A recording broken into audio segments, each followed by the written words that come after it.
The coffee was cold in the mug, forgotten. Outside the window of the small control room in Chile's Atacama Desert, the sky was still black, but the first hint of dawn was starting to bleed into the horizon. Inside, the air was thick with the smell of stale coffee and nervous sweat. The astronomer, a woman in her late 30s with tired eyes and a headset pushed back on her forehead, stared at the screen. Her fingers hovered over the keyboard, frozen. On the display, 5 faint, almost invisible blips pulsed steadily near Jupiter's orbit. Not moving, not broadcasting, just there. Again? She whispered, her voice hoarse from hours of monitoring. She'd seen strange signals before. Space junk, instrument glitches, even the occasional comet nobody had catalogued. But this felt different. The shapes were all wrong. Perfect triangles, sharp edges against the soft blur of distant starlight. Too clean, too deliberate. Her heart started thumping against her ribs. She hit the comms button, her voice suddenly tight.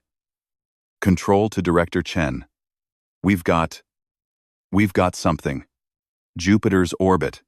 5 objects. No propulsion. No radio signals. Just drifting. Silence for a beat. Then, a sharp inhale over the speaker. Run full spectrum analysis. Now. The next few hours were a blur of frantic typing, cross-checking data, and hushed voices over the comms. The young man at the spectroscopy station, his hands shaking slightly, called out the results. Nitrogen, oxygen, argon mix. Pressure, it's like Earth's. He looked up, his face pale. But how? That's impossible out here. Impossible. The word hung in the air. The room, usually filled with the low hum of focused work, became eerily quiet. Someone dropped a pen. It clattered loudly on the concrete floor. The astronomer felt a cold prickle on her neck. Aliens. The word felt childish, ridiculous. And yet, it was the only thing that fit. 5 massive, silent shapes, breathing air like them, floating dead in space near Jupiter. No flashing lights, no terrifying weapons, just stillness. A terrible, empty stillness. News, of course, didn't stay locked in a Chilean desert observatory. Within an hour, it was everywhere. Phones buzzed non-stop. Social media exploded. Headlines screamed, "Invasion imminent? Jupiter orbit under siege. Are we alone?" Answer, no. Fear, raw and electric, crackled through the world. Military jets scrambled in several countries, roaring into the sky on high alert. News channels showed shaky footage of the night sky near Jupiter, zoomed in until it was just grainy, static, but commentators spoke of menacing shapes and unidentified threats. People bought bottled water and canned food, their eyes glued to screens, jumping at every siren. But back in the control rooms of NASA, ESA, and the UN Space Office, the panic was different. It was colder, sharper. Maps of the solar system were pulled up. Trajectories calculated. Weapon systems assessed. In a secure video conference room in Geneva, high-ranking officials from around the world stared grimly at a shared screen, showing the same 5 silent triangles. Fingers tapped impatiently on polished tables. Voices were low, tense. "They're here," a military advisor stated bluntly, pointing at the screen. "Silent, unidentified, near a major planet. Standard protocol dictates defensive readiness. We need eyes on, weapons hot." Another voice, calmer but strained, countered. "We have 0 evidence of hostile intent. No weapons signatures detected. No energy emissions beyond passive thermal leakage. They're not maneuvering. They're not communicating. They're just there, drifting." "Exactly," the first voice shot back. "Why wouldn't they communicate? Why be silent? It's a tactic. They're gathering intel before striking. A third figure, an older woman with kind eyes but a steely gaze, a leading astrophysicist, leaned forward. Her voice cut through the tension like a knife. Or, she said slowly, deliberately, they're broken. Think. They have an atmosphere breathable to us. That's not an invasion force breathing poison gas. That's coincidence? Or something else. But look at the data. No power spikes for propulsion. No comms chatter. The thermal signature shows cooling, not active engines. They hit something. Hard. And now they're dead in the water. Stranded. Millions of miles from home. With no way to call for help. Silence fell over the conference call. The frantic energy of threat seemed to deflate slightly, replaced by a heavy, uncomfortable weight. Stranded. The word felt small, vulnerable. Not the stuff of invasion movies. Back in Chile, the astronomer finally took a sip of her cold coffee. It tasted bitter. She watched the real-time feed. The 5 shapes, illuminated faintly by the distant sun, looked fragile, like delicate glass sculptures lost in the vast, dark ocean of space. She remembered her own car breaking down once on a remote highway, miles from help. The rising panic as the sun went down. Multiply that by 1 billion. Multiply it by the sheer, terrifying emptiness of space. These weren't monsters lurking in the dark. They were travelers who'd had a terrible accident, far from home, running out of time. The UN meeting dragged on. Arguments raged. Military voices demanded caution, preparation for the worst. Scientific voices pleaded for patience, for proof before assuming hostility. The pressure was immense. The world was watching, terrified, expecting war. But the data kept coming in, piece by quiet piece, chipping away at the fear. No weapons. No hostile maneuvers. Just the slow, silent leak of precious air into the vacuum. Just the steady, cooling glow of engines that wouldn't restart. The astronomer pulled up the latest engineering analysis. It was technical, full of terms like quantum entanglement comms array and emergency reactor shutdown. But the conclusion was starkly simple. The system that lets them talk to home is shattered. The system that gives them power is locked down, probably by a safety feature after the crash. They can't call. They can't move. They can't fix it from inside. She leaned back in her chair, the cold coffee forgotten again. The image on her screen wasn't scary anymore. It was heartbreaking. 5 enormous ships, each big enough to hold a small town, adrift like life rafts in a cosmic sea. Inside, maybe hundreds of beings who breathed the same air as humans, were slowly running out of time. Not because humans were coming for them, but because the universe is vast, cold, and unforgiving. They weren't invaders. They were victims of a terrible, silent accident. The fear in the world hadn't vanished. People were still scared. Governments were still tense. But in that quiet control room, and in others like it around the globe, a different feeling started to grow. Not the hot rush of fear, but a cold, sinking dread mixed with something else, something harder to name. Responsibility? Empathy? The realization that they might be the only ones who could help.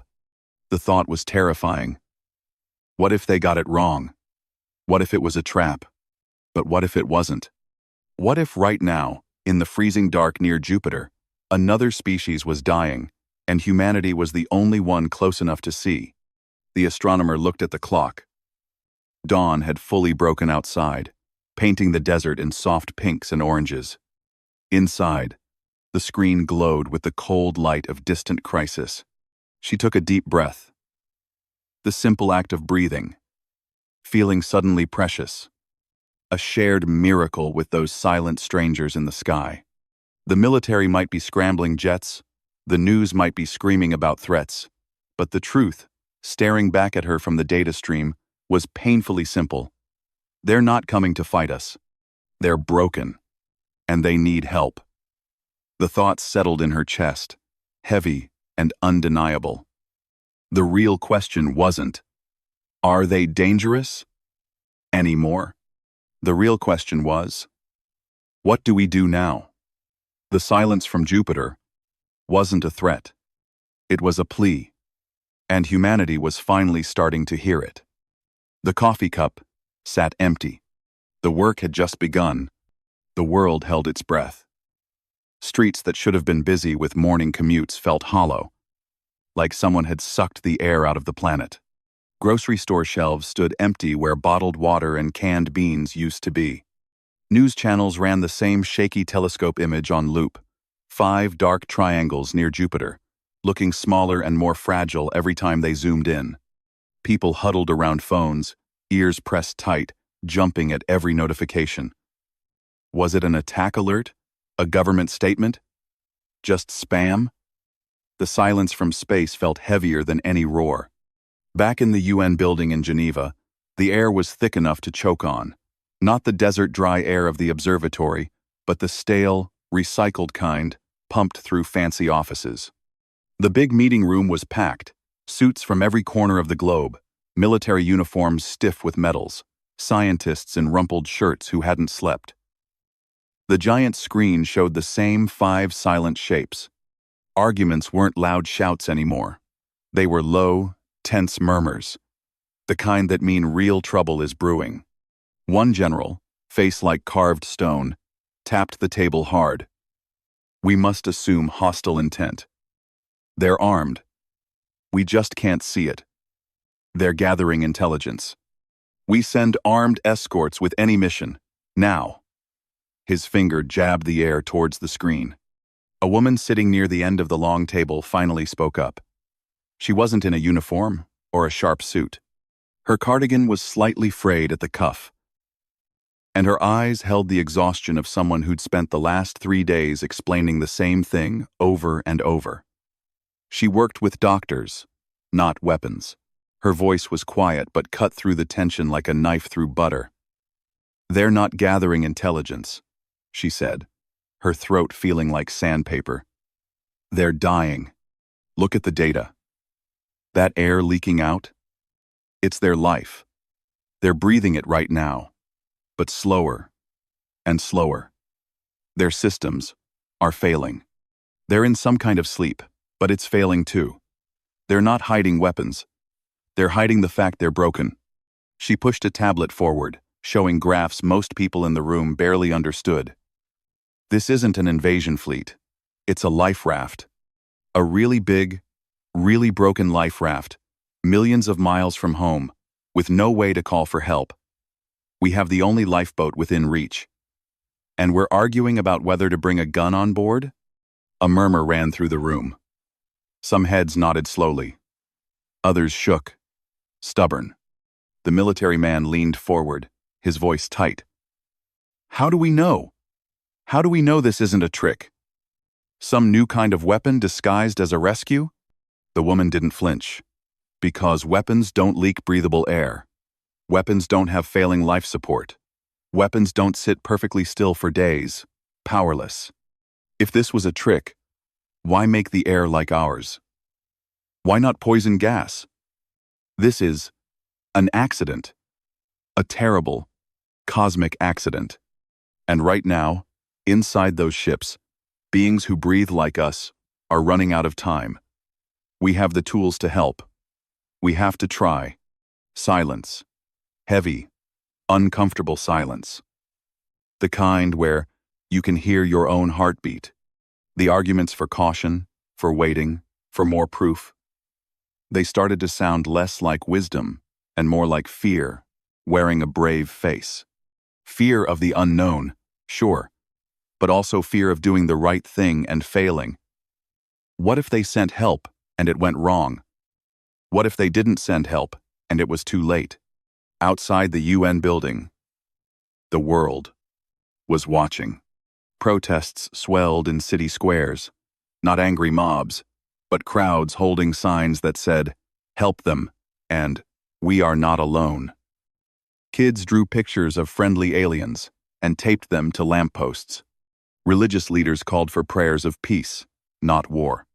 Even the military bases, buzzing with nervous energy, saw soldiers quietly sharing extra rations with families nearby. A strange sense of shared purpose, cutting through the tension. Inside the UN, the shift was slow, like ice cracking on a pond. The scientists, the doctors, the people who actually understood the cold, hard numbers of failing life support, kept talking, not with grand speeches, but with tired voices explaining the simple, brutal truth. Oxygen levels dropping, body temperatures falling. Time is short. Finally, the Secretary General, an older man who'd seen too many crises, stood up. He didn't look triumphant. He looked weary, burdened by the weight of the choice. "Enough," he said, his voice rough but clear. "We are not a species that leaves travelers stranded on the highway, especially not travelers who share our air. We go in, as medics, as neighbors, not as soldiers." He looked straight at the military representatives. "Armed escorts stay here. The mission goes in with doctors, engineers who fix things, and people who know how to say hello without a weapon. Project Lifeline is a go." A wave of relief, so strong it was almost physical, washed over the scientists and the medical team. Some closed their eyes. Others squeezed the hands of the person next to them. It wasn't joy. It was the shaky feeling you get after dodging a car crash. Pure, unadulterated relief that the worst didn't happen. The real work began instantly. No time for fanfare. The Pax wasn't some fancy sci-fi starship. It was a workhorse, built for fixing satellites and hauling supplies to the old space station. They stripped out everything non-essential. Extra storage, luxury seats, not that there were many to begin with, and packed it with what mattered. Portable oxygen generators, humming softly, medical scanners that could see through walls, almost. Crates of nutrient paste and water that wouldn't spoil, and bundles of flexible, airtight sealant, designed to patch holes in space. They packed universal adapters, clever little devices that could plug into almost any power source, human or alien, to give a jump start. And they packed patience, boxes of it. The crew was small. A lead engineer, hands already stained with grease from prepping the Pax, muttering about alien plug sockets while testing adapters on a kid's toy transformer. A doctor, double-checking medical kits, her mind racing through every possible thing that could go wrong with alien biology. Would their blood be red? Would they even have blood? Trying not to panic. A young linguist, barely out of school, her fingers flying over a tablet, feeding every known symbol for help, water, safe, into an AI program, praying it would understand something, anything the aliens might show them. And the mission commander, a calm presence, going over emergency protocols one last time, her voice steady even though her stomach felt like it was full of ice. Saying goodbye wasn't dramatic. No tearful embraces in front of cameras. The engineer kissed his sleeping toddler on the forehead, careful not to wake him. The doctor texted her elderly mother, gone to fix something far away. "Love you." The linguist tucked a smooth stone from her favorite beach into her pocket for luck. The commander stood by the launch pad as dawn painted the sky in soft oranges and pinks, watching the Pax being loaded. She saw the fear in the ground crew's eyes, but also something else. A spark of hope, a quiet pride. We're doing the right thing. The launch itself was tense but smooth. No roaring countdowns on TV. Just the deep, powerful thrum of engines vibrating through the ground, shaking loose pebbles. The Pax, a small, sturdy shape against the vast blue sky, climbed steadily, leaving a thin white scar in the atmosphere. Inside the cramped cabin, the crew strapped in, gripping their armrests. The doctor closed her eyes, taking slow, deliberate breaths. The engineer checked his toolkit for the 10th time, The linguist stared out the small window, watching the curve of the earth grow more distinct, the blue of the oceans breathtakingly beautiful. The commander's voice came over the intercom, calm as ever. "All right, team. We're on our way. Let's go see our neighbors." As the Pax broke free of the atmosphere and the blue faded to black, the 5 silent shapes near Jupiter grew slowly larger on the navigation screen. No fanfare, no music, just the quiet hum of the ship's systems and the soft sound of human breathing. The fear was still there, a low hum in the background, but it was joined by something stronger now. A quiet determination, a shared thought, unspoken but clear in every face. "We're coming. Hold on." The vast emptiness of space stretched out before them, cold and dark. But inside the little Pax, packed with sealant and scanners and hope, there was warmth. They weren't going to fight. They were going to help. And for the first time, since the blips appeared near Jupiter, that felt like the most powerful thing in the universe. The little ship flew on, a tiny speck of light carrying the biggest choice humanity had ever made: to reach out a hand, not a weapon, into the unknown dark. The real journey, the hard part, was just beginning, but they were going. Together. The Pax drifted closer, its small lights cutting through the endless black. Inside, the hum of the engines was the only sound, steady and calm. But the people inside weren't calm. The engineer's knuckles were white on the controls. The doctor kept wiping her damp palms on her trousers. The linguist stared out the tiny window, her heart pounding so hard she felt it in her throat. There it was, one of the huge, silent triangles, filling the view.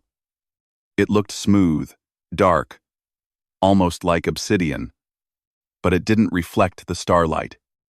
It just swallowed it.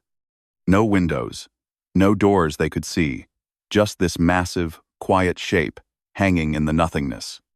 "Okay," the commander said, her voice surprisingly steady over the comms. "Sealant team, suit up. Let's see if we can make a door." Putting on the bulky spacesuits felt like wrestling with a sleeping bear. Every movement was stiff, slow. The engineer and the doctor helped each other with the seals, their gloved fingers clumsy. Outside the Pax, the cold of space was absolute, a cold that could freeze metal in seconds. They moved carefully along the tether line, the alien ship looming larger with every step. It felt wrong, touching something so huge and unknown. The engineer unclipped the sealant canister, a thick, gray paste that hardened instantly in vacuum. He squeezed a blob onto the smooth, dark surface where their scanners suggested a possible seam. It oozed slowly, then set like rock. They did it again and again, forming a rough circle.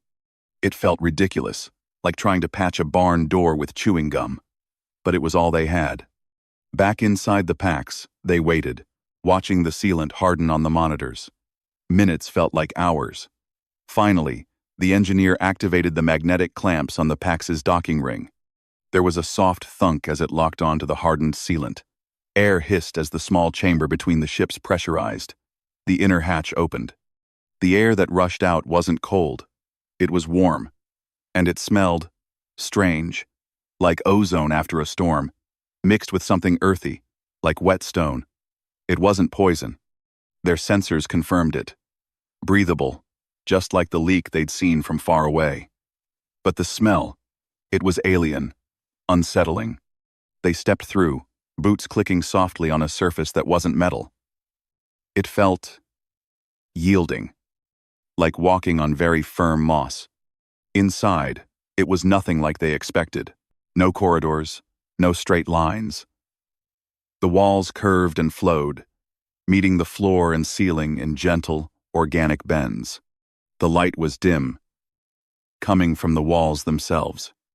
A soft, pale blue glow that pulsed very slowly, like a sleeping heartbeat. And the floor, it shifted slightly under their boots. Tiles, maybe, but they seemed to move, sliding silently into new positions as they walked. One moment the path was clear ahead. The next, a slight curve appeared, guiding them left. It wasn't scary, exactly. It felt alive, like the ship itself was breathing. "Okay," the linguist whispered, her voice muffled by her helmet. "Not." They followed the gentle curves deeper in. The air grew warmer. The blue light pulsed a little faster. Then they saw it. A large chamber, opening up ahead. And inside, pods. Hundreds of them. Crystalline, like giant, clear eggs, arranged in neat rows. Inside each pod, a figure. Tall, thin, limbs long and delicate. Skin that looked almost translucent. Pale gray or blue in the dim light. They weren't moving. Not at all. Just lying there, perfectly still. The doctor moved first, her medical scanner whirring softly as she pointed it at the nearest pod. Her face, visible through her visor, went pale. Heart rates, incredibly slow. Like hibernation. But failing. She looked at the engineer, her eyes wide with fear. Oxygen levels inside the pods are dropping. Fast. Their life support. It's barely holding on. They're running out of air inside these things. The engineer scanned the walls near the pods. No obvious controls. No panels. Nothing. He ran his gloved hand over the smooth, glowing surface. Nothing happened. How do we even talk to this thing? Panic started to bubble. They were here, inside the ship, seeing the problem. But they were useless. Like standing outside a burning house with no way to open the door. The linguist felt tears pricking her eyes, hot behind her visor. She'd studied symbols, gestures, math. But this ship didn't use symbols. It used light and shifting floors. They tried everything. The engineer tapped the wall in different rhythms. Short, long, short, like Morse code. Nothing. The linguist drew symbols in the air with her finger. A circle for help. A wave for water. The wall's blue light pulsed on. Indifferent. The doctor held up her scanner, showing the oxygen level graph dropping. Still nothing. Hours bled away. The only sound was their own breathing inside their helmets, getting louder, faster. The slow pulse of the blue light felt like a countdown. Then, the linguist noticed it. Near the ceiling, a small section of the wall glowed a slightly brighter blue. It wasn't constant. It flickered, like a tiny star. She pointed. They watched. The bright spot pulsed. Once, twice, then 3 times in quick succession. Then it dimmed. A few seconds later, near the floor, another spot pulsed. 2 quick flashes. Then silence. "It's talking to itself?" the engineer muttered. The linguist's mind raced. Light patterns. Not touch. Light. She remembered the emergency lights on the packs. Red for danger. Green for go. Maybe. Just maybe. Light frequency meant something? She pulled out the small laser pointer they'd brought for presentations. Not much. But it was light they controlled. Holding her breath, she aimed the tiny red dot at the wall near the bright spot. She didn't tap. She just held it steady. The wall's blue light near the dot seemed to brighten slightly. Encouraged, she pulsed the red light slowly. On, off, on, off, on, off, like a heartbeat. The wall responded. The small bright spot near the ceiling pulsed back. On, off, on, off, on, off. Exactly the same rhythm. Yes, the word burst out of her, a shaky whisper. It's copying. It understands rhythm. They scrambled. The engineer pulled out the Pax's main comms laser. Stronger. Could project patterns. The linguist frantically sketched on her tablet. A slow, steady pulse for calm. A faster pulse for Urgent. A specific sequence they'd seen the wall use near the life support readouts they'd spotted earlier. A sequence that seemed to mean power. Try the power sequence, the doctor urged, her eyes fixed on her scanner. Oxygen levels are critical. The engineer aimed the laser. His hands were shaking. He projected the sequence. 3 slow pulses, then 2 fast, then 1 long. They held their breath. For a long moment, nothing. The blue light pulsed its slow, sleeping rhythm. Then, a change. The pulse sped up slightly. The soft hum in the walls grew a fraction louder. The doctor's scanner beeped, a single, hopeful tone. Oxygen. It's stabilizing. Just a little. It wasn't fixed. Not by a long shot. The life support was still weak, barely keeping the air breathable inside the pods. But it had stopped dropping. They'd bought time. Precious, tiny minutes. The linguist looked at the wall, then at the pods. One figure, slightly closer, seemed to twitch. A faint, almost invisible shimmer ran across its translucent skin, like a ripple on still water. It wasn't waking up, but it wasn't completely still anymore. It was reacting. Tears streamed down the linguist's face now, fogging her visor. She didn't wipe them away. She just pointed the laser pointer again, not at the wall, but gently towards the pods. She pulsed the red light slowly, steadily. On, off, on, off. The calm rhythm. The "we are here" rhythm. The wall near the pods pulsed back the same rhythm, the blue light matching her red dot. Then, from the figure that had twitched, a faint, soft light began to glow on its chest. Pale green. It pulsed slowly, matching the rhythm. It wasn't words. It wasn't a handshake. But in that silent chamber, filled with the soft pulse of alien light and the quiet sound of human breath, it was enough. A connection. A simple, shared signal in the dark. We see you. We're trying. The engineer let out a breath he didn't know he was holding. The doctor finally lowered her scanner, her shoulders slumping with relief. They hadn't fixed the ship. They hadn't saved anyone yet. But they'd stopped the bleeding. They'd made contact. And for the first time since stepping into that strange, living ship, the overwhelming fear was joined by something warm and bright. Hope. They had a way in.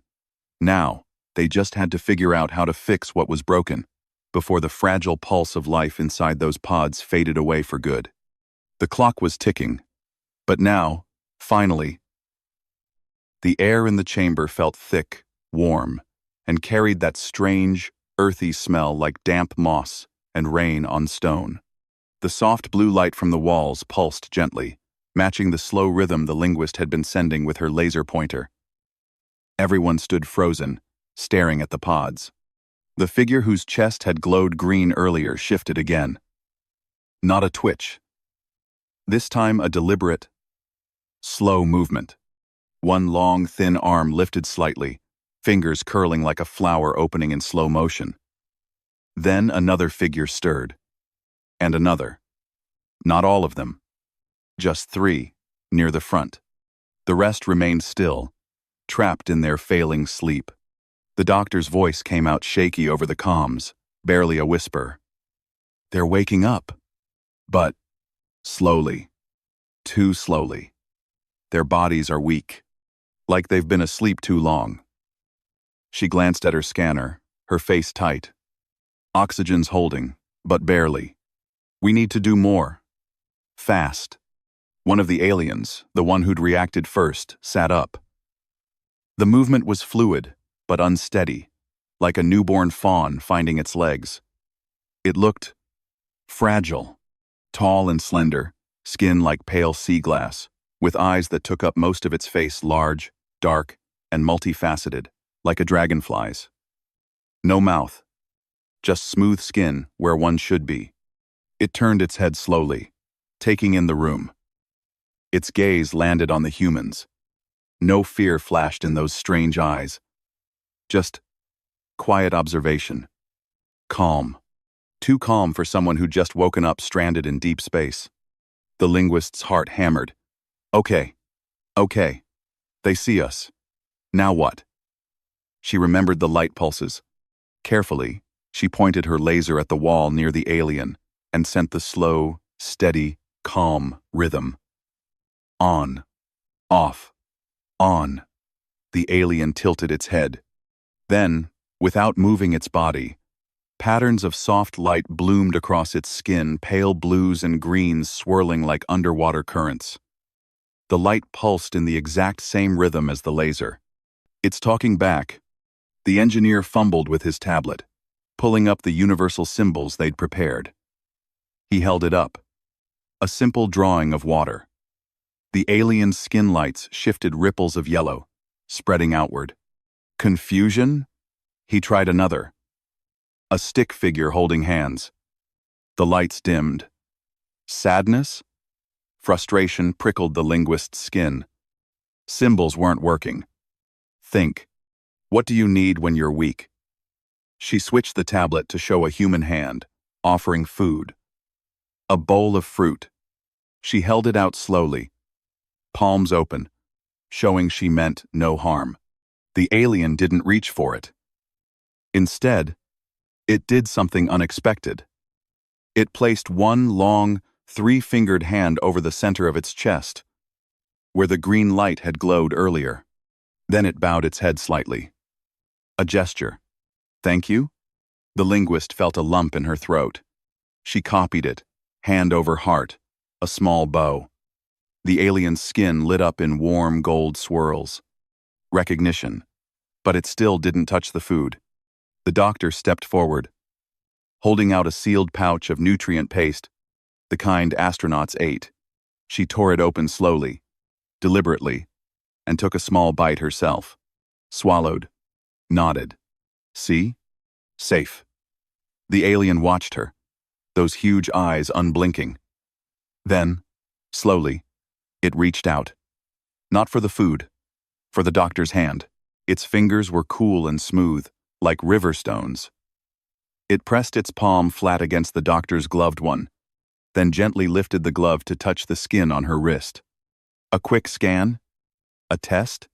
The doctor held perfectly still, breath caught. After a few seconds, the alien pulled back.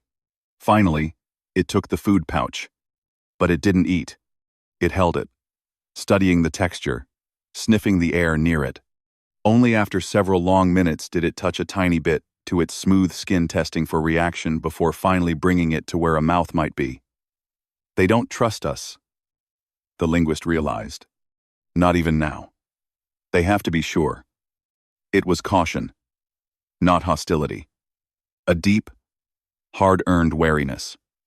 And honestly, after waking up broken and stranded in the void, who wouldn't be careful?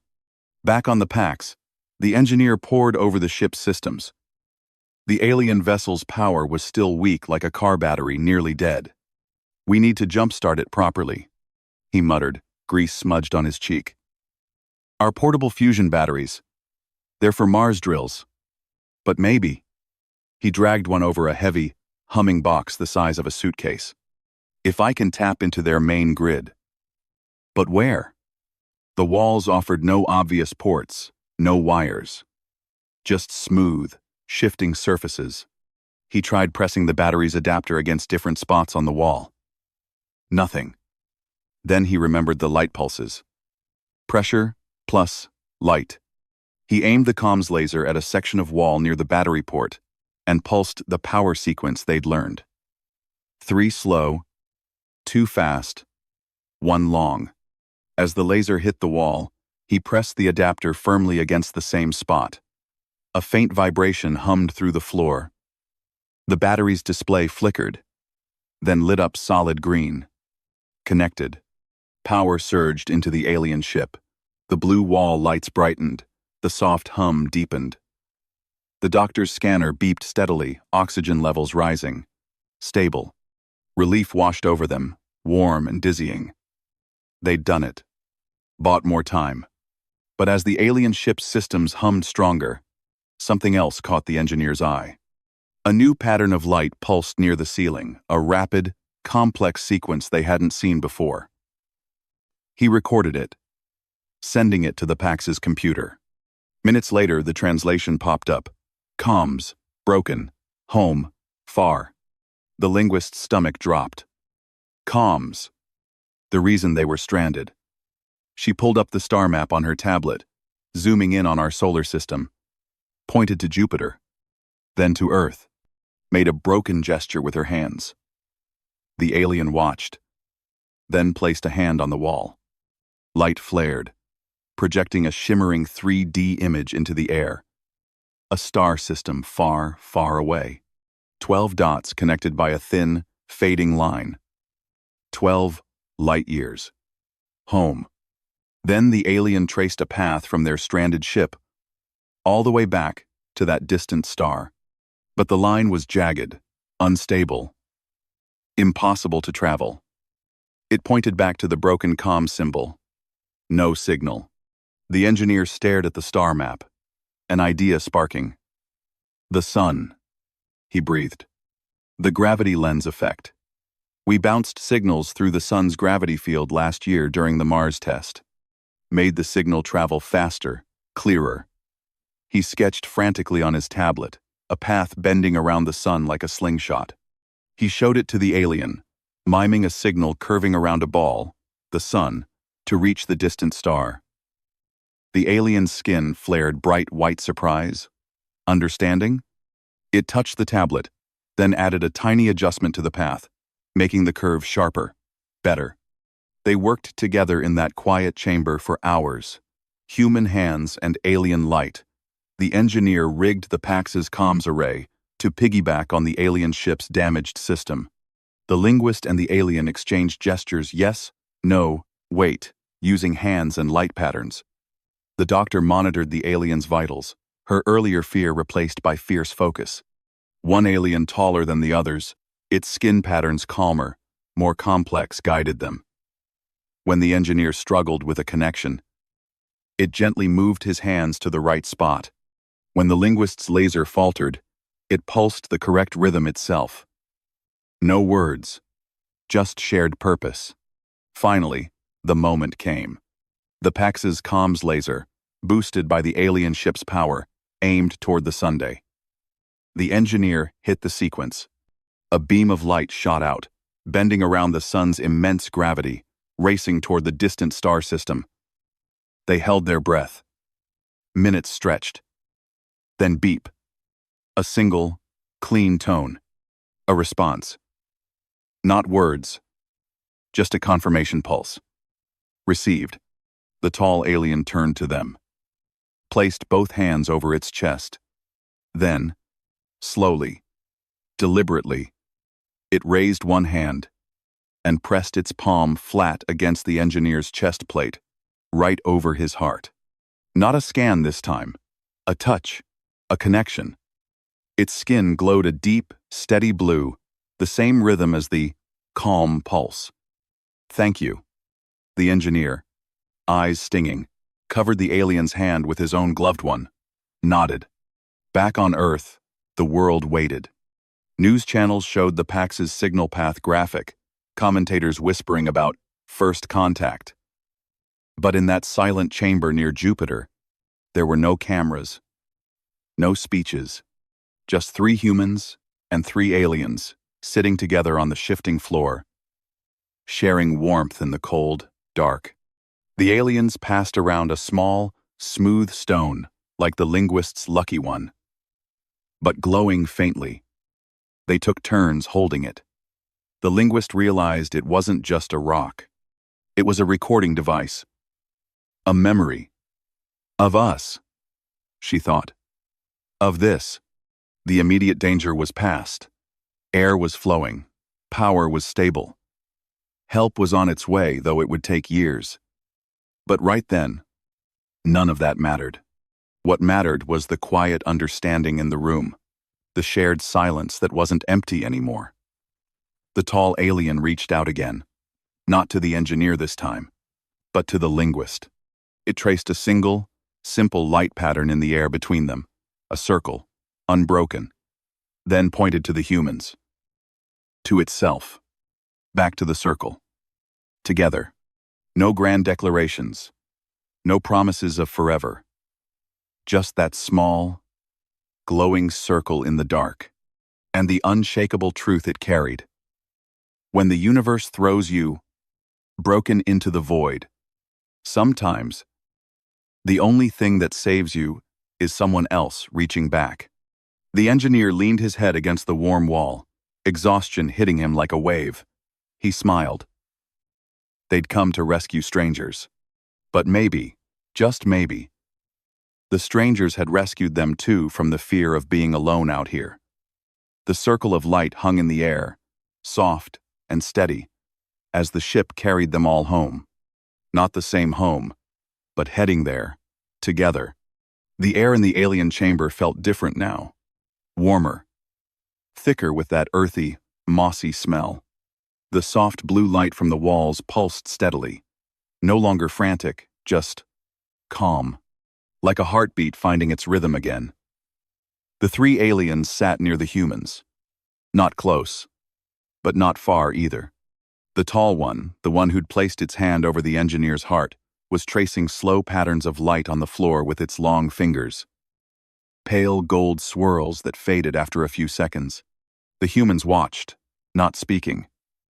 There was nothing left to fix. Not right now. The comm signal had gone through. Help was coming for the aliens, though it would take years, maybe decades. But the immediate danger was over. The air was good. The power was stable. The long sleep had stopped failing. The linguist sat cross-legged on the shifting floor tiles, her back against the warm wall.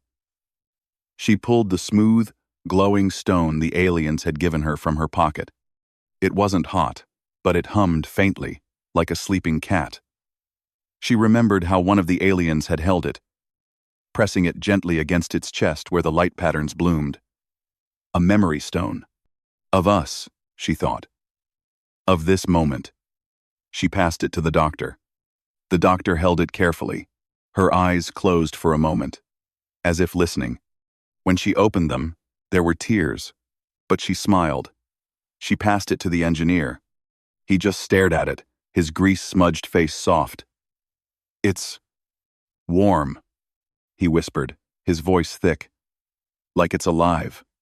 He didn't say more. He didn't need to. They all felt it, the quiet hum of something precious, shared in the vast silence of space. Then, the tall alien stood. Its movements were still slow, careful, but stronger now. It walked to the center of the chamber and placed both hands flat on the floor.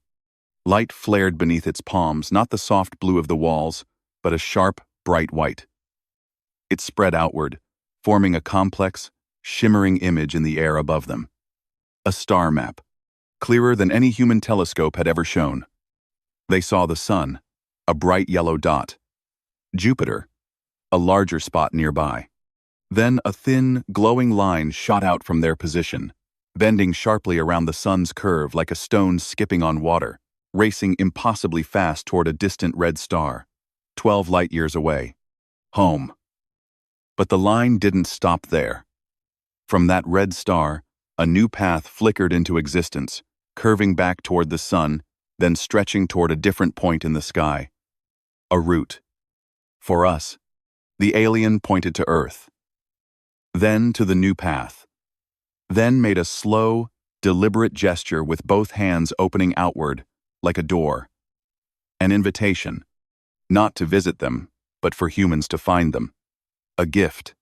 The key to crossing the impossible distance. The engineer let out a shaky breath. They're giving us the way, he murmured, staring at the map. After we help them, they're showing us how to reach them. It wasn't about conquest or secrets. It was about trust. Simple, hard-earned trust. The linguist felt a lump in her throat so big she couldn't speak. All the fear back on Earth, the panic, the stockpiled food. The military jets felt so small now. So pointless. This was bigger. This was real. The alien lowered its hands. The star map faded. Then it did something else. It raised one finger and touched the air. A single, pure note sounded clear and bright, like a bell ringing in a quiet forest. It held the note for exactly 10 seconds. Then silence. But in that silence, the humans felt it. Not heard it. Felt it. Like a vibration deep in their bones. The engineer scrambled for his tablet. Fingers flying. He'd recorded the sound. The screen filled with complex waveforms, then simplified into clean, elegant equations. Mathematics. Not human math. Alien math. But the meaning was clear. This is how you send signals through the dark. Fast, clear, without shouting. Neutrino comms. The key to talking across the stars without waiting years for a reply. Another gift. Given freely. The farewell wasn't dramatic. No long speeches. No tears streaming down faces. Just quiet movements in the soft blue light. The aliens gathered near the chamber entrance. The tall one turned. It didn't bow this time. It placed one hand over its own chest, then slowly, deliberately, stretched its arm out toward the humans. Its palm faced them. Then, with the other hand, it gently pressed its palm flat against the center of its chest again. Thank you. From here. The linguist copied the gesture, her hand over her heart, then reaching out. The alien's skin flared a deep, warm gold. Understood. The other two aliens did the same. Hands over hearts. Then reaching out. Simple. Profound. The human stepped back toward the packs. The magnetic seal on the alien ship's hull released with a soft hiss. As they floated back into their own ship, the linguist looked through the closing hatch. The aliens stood together, watching. The last thing she saw before the hatch sealed was the tall alien raising one hand, fingers spread wide. Then slowly curling them inward, a gesture they'd learned meant safe journey. The blue light of the chamber pulsed once, gently, like a final nod. Inside the packs, the silence was heavy. The doctor sat down hard in her seat, pulling off her helmet. Her hair was plastered to her forehead with sweat. I think, she said, her voice rough, I forgot to breathe for about an hour. The engineer let out a sudden, surprised laugh. It turned into a cough. Then another laugh. The tension that had been coiled in their chests since leaving Earth finally snapped. They sat there in the small cabin, the packs humming around them, and just... The trip back was quiet. No more frantic scans. No emergency protocols. Just the steady thrum of the engines and the vast, star-speckled black outside the windows. The linguist held the glowing stone in her hand, watching its soft pulse. She thought about the circle of light the alien had made, the unbroken loop connecting them. It wasn't magic. It was a choice. A choice to see the stranger not as a threat, but as someone who might need help. Someone who might offer help in return. She wondered if anyone back home would understand. Would they see the math equations and the star map as tools for war? Or as bridges? When the packs finally slipped through Earth's atmosphere, the sky was the color of warm honey, dawn. The same time the astronomer in Chile had first seen the blips near Jupiter. As they landed, the ground crew rushed forward not with guns, but with open arms and wide, disbelieving eyes. Someone handed the linguist a cup of real coffee. Hot. Bitter. Perfect. She took a sip, the steam warming her face. The smell of wet grass and jet fuel filled the air. Earth. Home. Later, in the crowded UN briefing room, the world watched a grainy video feed. Not of weapons or threats, but of soft blue light, a circle drawn in the air, and a simple gesture of hands over hearts. The Secretary General stood at the podium, not with triumph, but with quiet awe. "They came, broken," he said, his voice steady. "We chose to help. They chose to share. That is the only history we need." Outside, the streets weren't empty anymore. People stood together, looking up at the sky not with fear, but with something new. Hope, curiosity, a quiet wonder. That night, the linguist sat alone on her small apartment balcony. The city lights glittered below, but she looked up. At Jupiter, a bright star in the twilight sky. She held the glowing stone. It pulsed softly in her palm, warm and alive. She didn't draw the circle in the air. She didn't need to. She could feel it. Right here, in her chest, where the alien's hand had pressed, where her own heart beat. Steady, strong, connected. Down the street, a child pointed at Jupiter and whispered to their parent, "Are they still there? The ones who needed help?" The parent knelt, putting an arm around them. "Yeah," they said, looking up. "And we helped them. That's what you do when someone's lost." The child nodded, satisfied, and went back to drawing pictures on the sidewalk, one with two stick figures, one tall and thin, holding hands under a circle of stars. The PAX crew slept deeply that night. No nightmares. Just the quiet hum of a world that felt a little less alone. The alien fleet was gone, its engines flaring with a soft, blue light as it slipped silently toward home. But the circle remained, not drawn in the sky, drawn in the quiet spaces between hearts. A simple truth, glowing in the dark. When you reach out, you're never really alone. You just haven't met your neighbor yet. And sometimes, neighbors live among the stars. The coffee cup sat empty on the balcony. The work was done. The real journey, learning to live with the wonder, was just beginning. But for now, under the quiet sky, it was enough to know the circle was unbroken. And it started with a hand over the heart.